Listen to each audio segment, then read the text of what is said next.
Saat tiba di apartemen milik Orlando, Orlando pun membuka pintu. Ayo, ajak Orlando. Dara terperangah melihat apartemen tersebut. Mewah dan bersih tentunya. Ini, Orlando mengangguk. Dara tidak dapat meneruskan ucapannya. Orlando mempersilahkan Dara untuk masuk ke dalam kamar. Ini kamarmu, sekarang istirahatlah, titah Orlando. Dara hanya mengikuti saja dan segera masuk lalu menguncinya.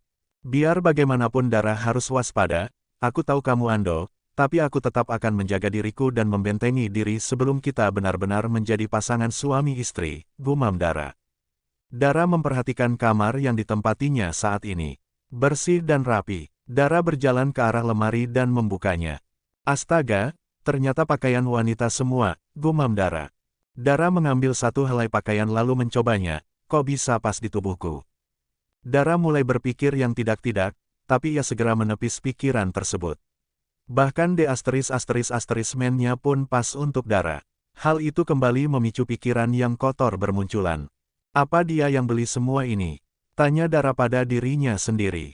Kembali Dara menepis pikiran kotornya tersebut. Pagi-pagi sekali Dara sudah bangun untuk menyiapkan sarapan pagi. Dara berjalan ke arah dapur, meskipun ia sempat bingung sejenak. Ternyata menuju ke dapur ada pintu lagi sehingga tidak terlihat kalau dari ruang tamu. Dara membuka kulkas kalau ada yang bisa dimasak. Ternyata hanya ada telur dan sedikit-sedikit sayur. Juga roti, sementara beras dan yang lainnya tidak ada. Apa dia tidak makan nasi? Gumam Dara. Dara ingin bertanya, tapi Orlando belum bangun. Di saat Dara kebingungan hendak memasak, lalu ia memutuskan untuk membuat omelet telur.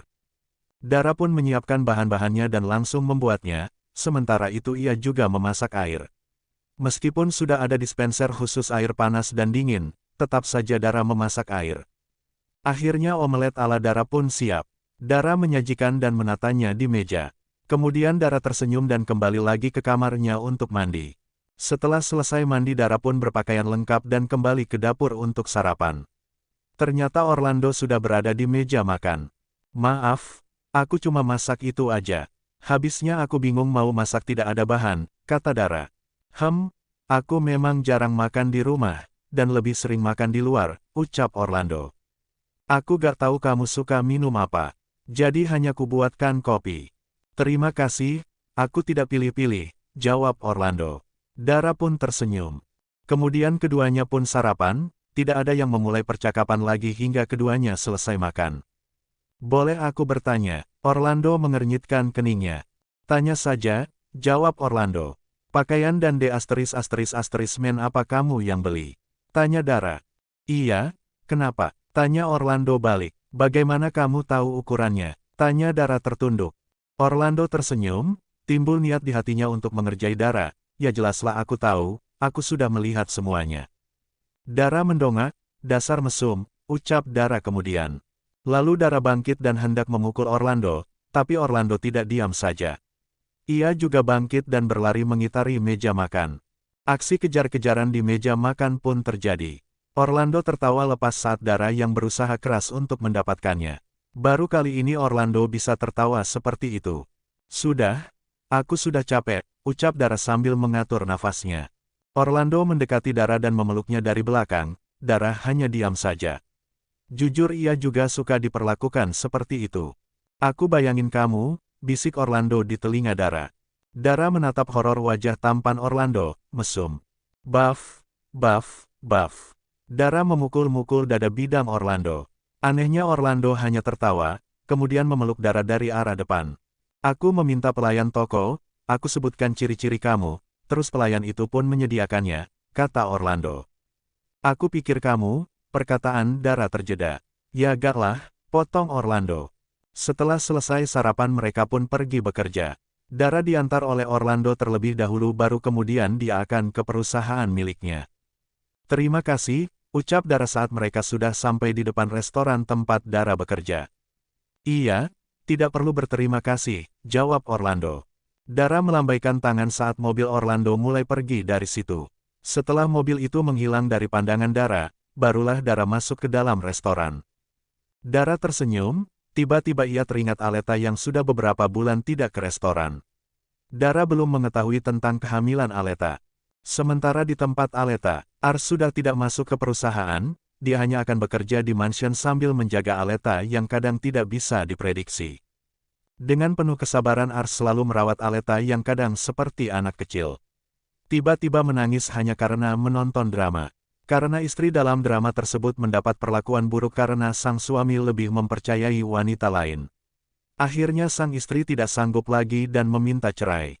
Aleta yang menonton saat itu tiba-tiba menangis melihat adegan tersebut. Padahal hanya drama. Ars yang punya stok kesabaran yang banyak pun segera membujuknya. "Hubi, jangan seperti itu," ucap Aleta sambil sesenggukan. "Gak akan, aku akan lebih mempercayai istriku," ujar Ars. Sudah jangan menangis lagi," bujuk Ars. Aleta mengangguk. Mengapa sekarang Aleta jadi rapuh? Kemana Aleta yang tangguh? Apa ini karena bawaan baby? Pertanyaan demi pertanyaan terlintas di pikirannya. Ars menghela nafas panjang saat ini. Kadang Aleta tiba-tiba manja, kadang merajuk dan macam-macam lagi tingkah Aleta selama masa ngidamnya. "Orang ngidam banyak maunya," ucap Diva saat Ars bercerita kepada omanya itu. "Setiap orang ngidam apa memang seperti itu, Oma?" tanya Ars. "Tidak semua, karena bawaan sang bayi beda-beda," jawab Diva. "Dan kamu harus selalu ada di sampingnya," Dharmendra menimpali. "Iya Opa, mana mungkin aku tega meninggalkannya dalam keadaan seperti itu, untuk bekerja saja aku tidak bisa tenang," jawab Ars jujur. Sedangkan yang mereka bicarakan tengah tertidur pulas, seperti tidak ada beban. Seolah semuanya bisa terlupakan dengan begitu mudah. "Bagaimana dengan es su ibu hamil? Apa dia mau meminumnya?" tanya Diva. "Yang rasa coklat saja dia mau, yang lain tidak," jawab Ars. "Syukurlah, setidaknya masih ada nutrisi yang masuk ke dalam tubuhnya. Biasanya kalau sudah lewat trimester pertama sikapnya akan kembali seperti biasa," kata Diva. Ars makin kesini semakin mengerti, kadang Ars juga berdiskusi dengan dokter kandungan melalui online. Semua Ars pelajari untuk menjadi suami siaga. "Aku ke kamar dulu, Oma, Opa," pamit Ars. "Pergilah," balas Diva. Baru saja Ars bangkit dari duduknya, sudah terdengar suara dari dalam kamar sedang mencari sang suami. Ars segera berlari. Sekarang kamar mereka berpindah ke lantai bawah, jadi Ars atau Aleta tidak terlalu repot kalau harus naik turun. "Ada apa sayang?" tanya Ars. "Hubi kemana?" "Jangan jauh-jauh," rengeknya. "Aku hanya menemui Oma dan Opa," jawab Ars. Aleta pun merebahkan kepalanya di atas pangkuan sang suami. Karena posisi Ars kini sedang duduk di ranjang, Ars membiarkan saja hal itu. Ia tahu istrinya lagi mode manja. Berbeda dengan Aleta, berbeda pula dengan Faye. Faye saat ini sangat gelisah karena tidak diberikan izin untuk keluar rumah. Sementara Aldebaran sedang ada rapat penting yang tidak bisa ia tinggalkan. Faye melihat situasi rumah dalam keadaan sepi, karena penghuninya sedang berada di dapur. Faye dengan langkah pasti keluar dari rumah dan tidak lupa membawa dompet serta uang tunai yang banyak di dalam tas miliknya. Semua orang tidak menyadari kalau saat ini Faye sedang masuk ke dalam mobil dan akan keluar dari rumah tersebut. "Yes, aman," gumam Faye saat berhasil melewati pintu gerbang. Faye menipu penjaga gerbang dan mengatakan sudah mendapat izin dari sang suami. Dengan sedikit ancaman, kedua penjaga gerbang pun takut dan terpaksa membukakan pintu gerbang. Faye mengendarai mobilnya dengan kecepatan di atas rata-rata. Tujuannya adalah mall, entah mengapa semenjak hamil, Faye lebih gemar ke mall untuk berbelanja. Faye pun memarkirkan mobilnya saat sudah tiba di parkiran mall. Faye menuju toko yang menjual pakaian anak-anak laki-laki dan perempuan. Bahkan Faye membeli dalam jumlah yang banyak. Faye begitu menikmati momen ini, terasa menjadi kebahagiaan tersendiri baginya. Setelah selesai berbelanja, Faye membayar semua pakaian yang sudah dipaketkan oleh pelayan toko tersebut. Dan meminta pelayan toko untuk mengantarkannya ke mobil. Pelayan merasa sangat senang karena Faye tidak menyuruhnya secara cuma-cuma. "Terima kasih," ucap pelayan itu. "Iya, terima kasih kembali," jawab Faye. Faye hendak membuka pintu mobil, tapi dicegah oleh dua orang pria. Faye tidak jadi membuka pintu mobil dan kembali menguncinya. Ternyata di dalam sudah ada satu orang pria yang masuk. Yang satunya masih di luar. Pria yang di dalam mobil kebingungan hendak keluar. Karena kuncinya ada pada Faye. "Mau apa kamu?" tanya Faye. "Serahkan uangmu, dan lepaskan temanku," jawab pria itu. Tanpa bicara apa-apa Faye langsung menerjang pria itu. Pria itu tidak menduga akan mendapatkan serangan dari Fei, sehingga pria itu terpental ke belakang. Fei menghampiri pria itu dan menghajarnya dengan membabi buta. "Itu kan yang kamu minta?" tanya Fei. Fei sendiri tidak tahu, mengapa hasrat bertarungnya menggebu-gebu saat ini. Seolah itu bukan Fei, seolah jiwanya dengan Aleta tertukar. Fei pun melapor kepada petugas keamanan di mall tersebut, dan kedua orang itu pun segera diamankan. Yang satunya masih sudah terkulai lemah dan yang satunya tidak diusik sama sekali oleh Fei. Sementara di rumah, Cahaya baru menyadari kalau menantunya tidak ada di kamar. Cahaya pun menelpon penjaga gerbang dan penjaga gerbang mengatakan Fei pergi atas izin Aldebaran. Cahaya pun langsung menelpon Aldebaran. Kebetulan Aldebaran baru selesai meeting dan ingin kembali ke rumah. "Ya Bun, ada apa?" tanya Aldebaran to the point. Fei kabur," jawab Cahaya.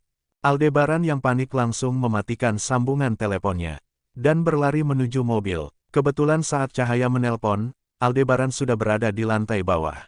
Aldebaran segera masuk ke dalam mobil, dan mengendarai mobilnya dengan kecepatan tinggi. Andi yang melihatnya masih bengong saat melihat mobil bosnya seperti tidak terkendali. Perjalanan 30 menit hanya ditempuh beberapa menit saja oleh Aldebaran. Saat tiba di pintu gerbang, kedua penjaga diinterogasi. Aldebaran seperti seorang polisi ketika ini. Penjaga menceritakan semuanya tanpa ada yang disembunyikan. Juga ancaman nona muda mereka. Aldebaran segera masuk menemui sang bunda yang sedang duduk di ruang tamu bersama Wardina. "Bagaimana bisa Fei kabur, Bun?" tanya Aldebaran. Bunda juga tidak tahu, Bunda pikir Fei masih di dalam kamar, sementara Bunda dan nenekmu di dapur, jawab Cahaya. "Tidak adakah yang bisa dilacak? Bukankah kamu jenius?" tanya Cahaya. "Cincin," jawab Aldebaran. Aldebaran baru teringat kalau cincin yang dipakai oleh Fei ada alat pelacaknya. Aldebaran pun segera mengambil ponselnya dari saku jasnya dan mengutak-atik ponsel tersebut.